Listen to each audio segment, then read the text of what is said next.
You think I'll let you zone? Baka.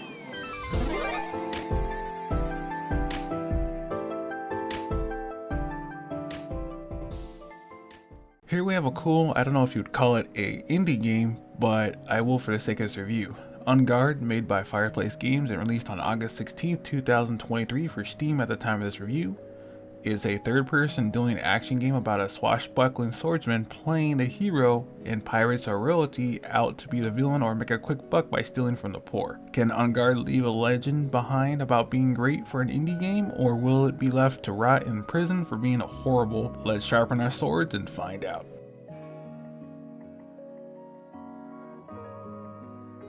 There isn't much to the story, but it starts with Aldelia, who is woken up by her brother Alejandro that someone called the El Vigilante stole her sword, and as she runs through the streets she finds him with El Vigilante is definitely not her brother Alejandro, asks if she is sworn to protect the city from the Count Duke and his goon squad. El Vigilante tells Aldelia that if she can pass his trials then he will return her sword. After searching the city, she gets her sword back and begins cleaning the streets.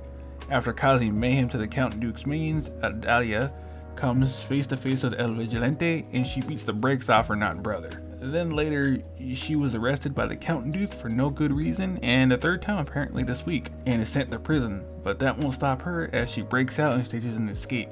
After fighting through a small army, Aldelia comes face to face with the Count Duke and sees why he wants to burn the city to the ground, which is because the citizens are making caricatures of him, and so he decided not to only burn the paintings, but the city to the ground as well. Two birds with one stone. After being the Count Duke, Aldelia finds out that his real plan was to take over the city and install himself as the new ruler. Not to mention taking the city keys, which would allow him to lock the gates whenever he wanted, and that would be really annoying. Aldelia comes up with a half-baked plan to steal the keys while the Count Duke's men are all partying and drunk. She runs into her crush, pirate thief Zaida, who wants to steal the keys as well. After floundering about, Aldelia suggests that they work together to get the keys back, but they are locked in a cage, so they need to get them out. And they look for the levers, and they make a race out of it. After working together, Zaida double crosses Aldelia and alerts the guards as she escapes. She catches up to her and tells Aldelia that her plan to hold the keys ransom and bleed the Count Duke dry to help the citizens. But she says that it won't help as the Count Duke will be the new ruler anyway, and her plan won't really solve the bigger picture. After their friendly duel, Aldelia gets the keys to the city, and after that adventure is over, Alejandro tells Aldelia about a deserted island and treasure map, but instead of a pirate treasure, it's the Count Duke that has been using an old seaside fortress as a piggy bank for the money he took from the public. After infiltrating the fortress, she runs into El Vigilante one last time, and he's mad that Aldelia is stealing his shine at being a hero, that he gave her the city.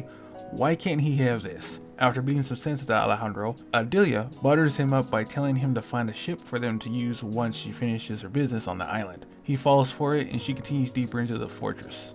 After going deeper into the fortress with the many battles that she has faced, she comes mano a mano against the Count Duke for his final stand. He tells her his plan by using all the tax money to build war machines and invade the entire country, taking it over and making himself king. After Aldelia has other plans, she starts to squabble with the Count Duke, and after beating him, the Count Duke is not yet done and he has one final trick up his sleeve.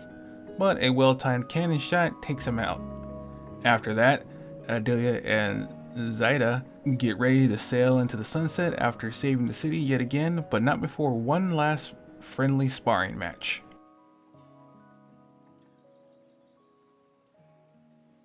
The gameplay in En Garde is like Sifu. It's based on arena swordplay. Aldelia can run, jump, dodge, kick, and parry her way to victory while being outnumbered. To even the odds, you'll have to make use of the environment as well, knowing when to stay and fight or when to run to change location and get the upper hand.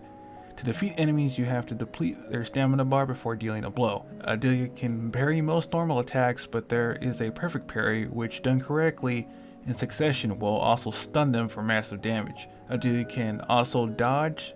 You can use this move when you see a heavy attack coming because she cannot parry those. If dodged successfully, the minion will be open to counterattack. If you have continuous successful dodges into a counterattack, you can drain more stamina bar into an insta-kill. Remember when I said to use the environment to your advantage? You can set traps or push enemies into obstacles like down a flight of stairs to cause a guard break after kicking them, which allows you to deal massive damage.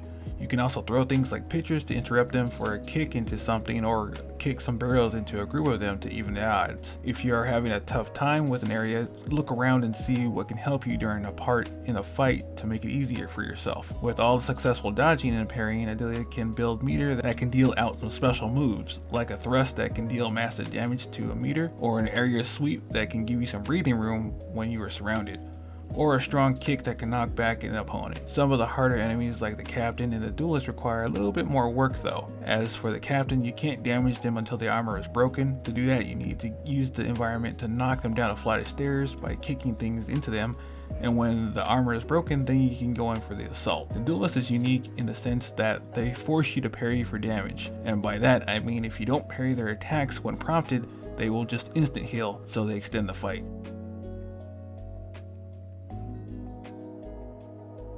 En Garde is pretty fun and short, as you can beat the game in about 3 hours because there isn't much story to worry about. It's more about gameplay and retrying the levels to complete them with no death in the fastest time possible. En Garde also has an arena mode, which is just a roguelike mode to an extent, where there are modifiers in each area to help or hinder you.